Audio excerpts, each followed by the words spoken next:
nous nous inscrivons dans le cadre du rappel quotidien. À ce titre donc, aujourd'hui, nous avons choisi un thème qui colle à l'actualité, à savoir la coïncidence du jour de la fête et de celui du vendredi. Alors, si cette coïncidence intervient, que doit faire le musulman? Que doit savoir le musulman? Voilà l'objet de cet échange, afin que nous puissions être au même niveau d'information. C'est important. Chaque fois qu'il y a des événements, le musulman doit savoir sur quel pied danser. Alhamdulillah.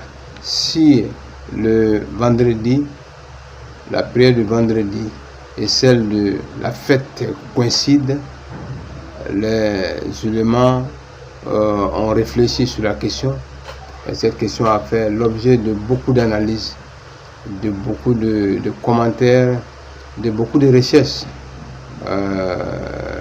auprès de nos érudits, nos savants. Nous avons concocté quelques analyses sur la base de ce que nos maîtres nous ont enseigné. Alhamdulillah. Ce qu'il faut savoir, c'est qu'autour de la question, il y a deux options, il y a deux tendances, alhamdulillah, sur la même question.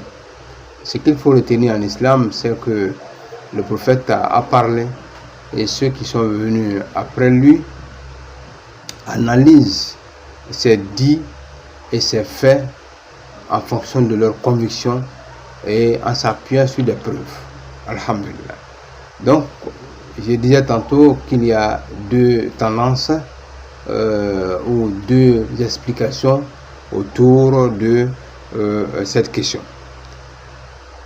La première version, c'est que la prière du vendredi ne s'annule pas lorsque le jour de la fête survient. Lorsque le vendredi coïncide avec la prière d'El Fitr ou d'El Adha, la fête de la Tabaski, alors la prière du vendredi est maintenue.